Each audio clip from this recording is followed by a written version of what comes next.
The stranger chapter 1 और chapter 2 की कहानी तो आपको याद ही होगी। ये कहानी एक लड़की माया की है। वो अपने बॉयफ्रेंड रायन के साथ एक ट्रिप पे निकलती है, लेकिन रास्ते में उनकी गाड़ी खराब हो जाती है और जहाँ उनकी गाड़ी खराब होती है वो एक छोटा सा टाउन है जहाँ की आबादी लगभग ना के बराबर है। वो अपनी गाड़ी के ठीक होने तक इस टाउन में रुक जाते हैं, लेकिन रात में उनपे 3 मॉन्स्टर्स या मैं यूं कहूँ कि 3 शैतान हमला करते हैं। वो रायन और माया दोनों को मार देते हैं। उन दोनों को समझ में नहीं आता कि आखिरकार वो लोग ऐसा क्यों कर रहे हैं। रायन तो मर जाता है, लेकिन माया किसी तरीके से बच जाती है। उसे उस टाउन के हॉस्पिटल में एडमिट किया जाता है, जहाँ पर एक नर्स है टैबी। जब कातिलों को ये पता चलता है कि माया बच चुकी है तो वो लोग माया को मारने के लिए हॉस्पिटल भी आते हैं। किसी तरीके से माया वहाँ से बच के बाहर निकलती है। जंगल ही जंगल, घर ही घर। माया को अब किसी भी तरीके से यहाँ से बाहर निकलना था। उसे पता था कि उसकी बहन डेबी उसे ढूंढते हुए यहाँ तक आ रही है, लेकिन क्या उसकी बहन आने तक वो जिंदा रहेगी? जवाब है शायद नहीं। किसी तरीके से वो अपनी जान बचाते हुए नर्स डेबी और उसके कुछ दोस्तों के घर में वो जाके छुप जाती है। लेकिन उन दोस्तों में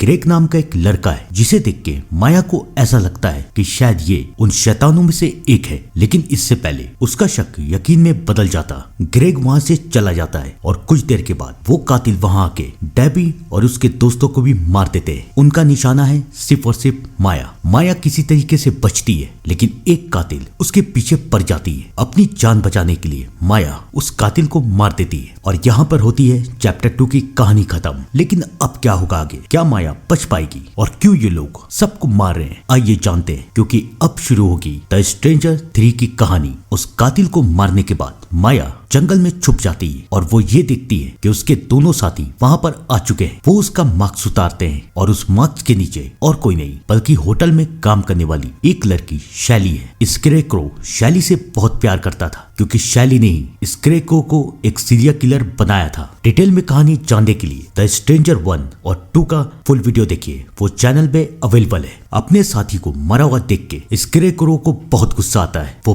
पागलों की तरह माया को ढूंढ रहा है, लेकिन उसे दूर दूर तक माया कहीं नहीं मिलती। वो लोग अपने साथी को लेके वहाँ से चले जाते हैं। माया को किसी भी तरीके से इस शहर से बाहर निकलना था। वो बहुत घायल है, लेकिन क्या करे, उसे भागना तो पड़ेगा ही। वो किसी तरीके से चलते हुए उस जंगल से बाहर निकलती है। सामने एक चर्च है, तो वो आराम करने के लिए चर्च के अंदर घुसती है। लेकिन जैसे ही वो चर्च में जाती है तो वो ये देखती है कि वहाँ पर ग्रेग आ चुका है। ग्रेग याद है ना, वही जिसके ऊपर माया को शक था कि शायद यही स्क्रेक्रो है। ग्रेग माया को बैठने के लिए कहता है और उससे पूछता है कि तुम कैसी हो? क्या तुम्हें रायन की याद आती है? तुम्हारे साथ जो हुआ वो बुरा हुआ, लेकिन मैंने सुना है कि तुमने उन कातिलों में से एक को मार दिया है, तो अब तो तुम्हारा हिसाब बराबर हो गया ना। ये सुन के माया को यकीन हो जाता है कि यही स्क्रेक्रो है, क्योंकि ये बात अभी तक किसी को नहीं पता। अभी तो वो कातिल मरी ही है और शायद ग्रेग भी माया को ये हिंट्स दे रहा था कि वही है स्क्रेक्रो। माया उससे पूछती है कि अब क्या होगा। ग्रेग हंसता है और उसे समझाता है कि अभी यहाँ से बाहर निकलो। माया समझ जाती है कि उसके पास बहुत कम वक्त है। वो वहाँ से बाहर भागती है, लेकिन वो कितनी दूर तक जा पाएगी किसी को कुछ नहीं पता। इन सब से अनजान पुलिस रोटर और टॉमी माया को ढूंढ रहे थे, क्योंकि उसकी बहन डेबी ने स्टेट पुलिस से मदद मांगी। टॉमी शेरिफ रोटर को ये समझा रहा है कि माया शायद जंगल में हो, लेकिन रोटर टॉमी से कहता है कि वो शायद शहर से बाहर निकल गई हो। वो दोनों बात ही कर रहे थे कि तभी रोटर ये दिखता है कि उसके सामने माया आ चुकी है। माया भी पुलिस को देख के ये सोचती है कि शायद वो उसे बचा लेगी। वो रोटर से मदद मांगती है, उससे कहती है प्लीज मुझे अपना फोन दे दो, मुझे अपनी बहन को कॉल करना है। लेकिन रोटर उसे अपना फोन नहीं देता। माया को इस शहर में किसी के ऊपर यकीन नहीं था, क्योंकि वो जानती थी कि कोई भी इन कातिलों से मिला हो सकता है। वो रोटर से कहती है कि प्लीज मुझे फर्स्ट किट ला के दो, मेरे हाथ में बहुत दर्द हो रहा है। रोटर फर्स्ट किट निकालने के लिए कार से बाहर निकलता है और इसी बात का फायदा उठा के माया कार लेके भाग जाती है। और तभी रोटर ग्रेग को कॉल करता है और उससे कहता है कि माया तुम्हारे रास्ते में, उसे पकड़ लो और मार दो। तो क्या रोटर ग्रेग से मिला हुआ था? क्यों?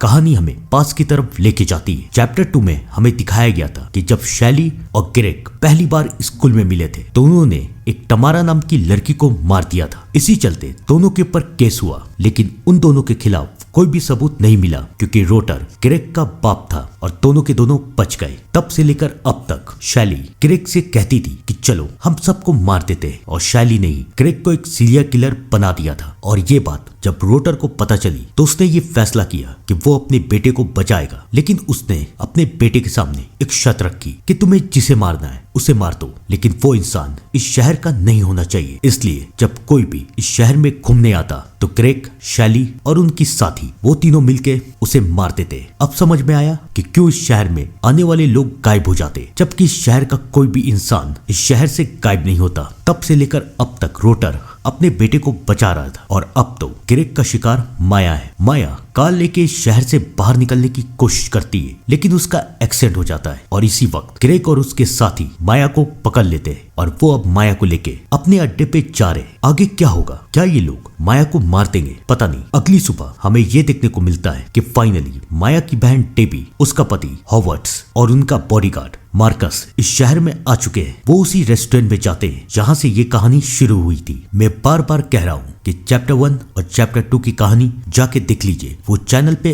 अवेलेबल है। डेबी और हॉवर्ड्स सबसे पूछते हैं कि आखिरकार किसी ने माया को देखा है, लेकिन कोई भी उन्हें कुछ नहीं बताता। तभी वहाँ पर काम करने वाली एक लड़की एनी उसे बताती है कि वो माया से मिली है और माया बहुत ही अच्छी लड़की थी। इससे पहले एनी उन्हें कुछ और बता पाती, रोटर उसे डरा देता है। वो लोग समझ जाते हैं कि एनी को कुछ ना कुछ तो पता है और जब एनी बाहर की तरफ निकलती है तो डेबी उससे बात करती है। तो एनी डेबी को बताती है कि शरीफ रोटर को सब कुछ पता है। अब वो लोग रोटर का पीछा कर रहे हैं। इन सब से अनजान रोटर और टॉमी मुर्दा घर जाते हैं, जहाँ पर टॉमी रोटर को ये दिखाता है कि उन लोगों ने यानी कि कातिलों ने अब शहर के लोगों को भी मारना शुरू कर दिया है। यहाँ पर सिस्टर डेबी और उसके दोस्तों की बात हो रही है और टॉमी के पास ये सबूत था कि ये सब और कोई नहीं बल्कि क्रेग ही कर रहा है। रोटर समझ चुका था कि टॉमी उसके बेटे के लिए खतरा है, तो वो टॉमी को मार देता है और फिर वो टॉमी की लाश लेके वहाँ से बाहर जा रहा है। डेबी और उसके साथी भी ये देख लेते हैं और वो रोटर का पीछा करते हैं। इन सब से दूर जब माया की आंख खुलती है तो क्रेग यानी कि स्क्रेकरो उसके सामने आता है। वो उसे शैली का मास्क पहनाता है, ये सोच के कि शायद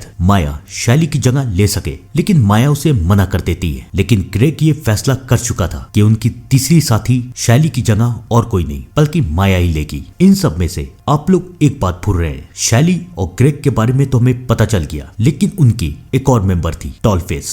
उसकी क्या कहानी है ये बताने के लिए कहानी हमें कुछ साल पीछे लेके जाती है, जब शैली और क्रेग धीरे धीरे बड़े होते जा रहे थे और वो लोग अपने शिकार का इंतजार करते थे। एक दिन इस टाउन में एक कपल आया। लड़की अपने बॉयफ्रेंड से बहुत प्यार करती थी, लेकिन उसका बॉयफ्रेंड हमेशा उसे धोखा देने का इंतजार करता था। शैली और क्रेग ने ये फैसला किया कि वो लोग उसे जाके मारेंगे, लेकिन जैसे वो लोग वहां पहुंचते हैं तो वो लोग ये देखते हैं कि उस लड़की ने अपने बॉयफ्रेंड को मार दिया, क्योंकि उसे पता चल चुका था कि वो उसे धोखा दे रहा है। ये देख के उन दोनों ने फैसला किया कि अब ये उन दोनों की तीसरी साथी बनेगी। तो ये कहानी है टॉलफेस की। कहानी हमें एक बार फिर से प्रेजेंट की तरफ लेके आती है और अब टॉलफेस और स्क्रेकरो माया को अपने साथ शिकार पे लेके जाते हैं और वो माया को जबरदस्ती शैली का मास्क पहना देते हैं। वो लोग एक कपल को देखते हैं जो कि शहर में आया है और अब वो लोग उनके पीछे जाते हैं। वो माया को मजबूर करते हैं कि शैली की तरह तुम भी नॉक करके पूछो कि क्या तुम्हारा यहाँ पर है। मजबूरी में माया वैसा ही करती है। वो लोग अंदर घुसते हैं और उन दोनों को बेहोश कर देते हैं और फिर स्क्रेकरो माया से कहता है कि इन दोनों में से किसी एक को मारो, लेकिन माया ऐसा कर नहीं सकती क्योंकि इन दोनों को देख के उसे अपनी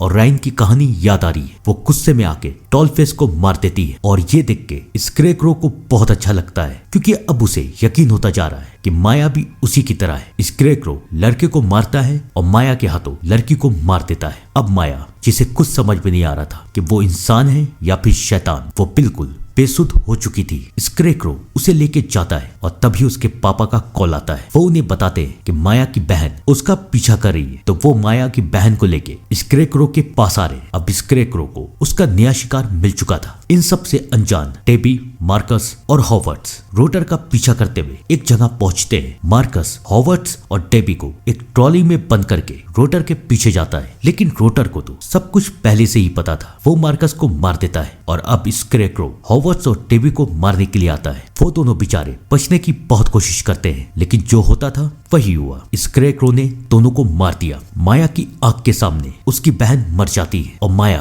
कुछ भी नहीं करती। अब स्क्रेकरो को ये यकीन हो चुका था कि माया भी उसकी तरह बन चुकी है, तो वो माया को उसकी बहन की बॉडी देता है, उसके हाथ को आजाद करता है और उससे कहता है कि यहाँ से चली जाओ, क्योंकि उसने माया से सब कुछ छीन लिया और माया को अपनी जैसा एक शैतान बना दिया। और स्कैरेक्रो अपने बाप के साथ वहाँ से चला जाता है। माया अपनी बहन को लेके शहर से बाहर निकल रही है, लेकिन अब उसे बदला चाहिए, अपनी बहन का, हॉगवर्ट्स का और सबसे ज्यादा रायन का। माया फैसला करती है कि वो ऐसे तो नहीं जाएगी, वो ये सब खत्म करके जाएगी। वो फिर से वापस स्कैरेक्रो के अड्डे पे जाती है और सबसे पहले रोटर को मारती है। अब बारी ग्रेग की है। वो ग्रेग के कमरे की तरफ जाती है, जहाँ पर वो ये देखती है कि ग्रेग शैली की फोटो के सामने मोमबत्ती जला रहा है, यानी कि वो उसे ट्रिब्यूट दे रहा है। कुछ देर के बाद ग्रेग भी वहां पर आता है और अब वो भी थक चुका है, उसका भी सब कुछ जा चुका है। उसके पापा, शैली और उसके साथी सब कुछ खत्म हो चुका है। माया ग्रेग से कहती है अपनी मार्क्स को हटाओ, और ग्रेग अपने मार्क्स को हटा देता है। ग्रेग उससे कहता है अगर तुम्हें मुझे मारना है तो मुझे मार दो, लेकिन माया उसे नहीं मारती। ग्रेग को ऐसा लगता है कि शायद माया उससे प्यार करने लगी और शायद वो भी उसी की तरह एक कातिल बन चुकी है, लेकिन ये उसकी गलतफहमी थी, क्योंकि आखिरी में माया उसे मार देती है और रायन का, टेबी का और हॉगवर्ट्स का सबका बदला ले लेती है। फाइनली माया उस जगह से बच के बाहर निकलती है और माया के हाथ में स्कैरेक्रो का मार्क्स है। माया ने उन तीनों कातिलों को और इस टाउन को खत्म कर दिया। यहाँ पर होती है स्ट्रेंजर 3 की कहानी खत्म। कमेंट में जरूर बताइएगा कि अगर आपके सामने ऐसे कातिल आ गए तो आप लोग क्या करेंगे। तब तक के लिए thank you and good bye.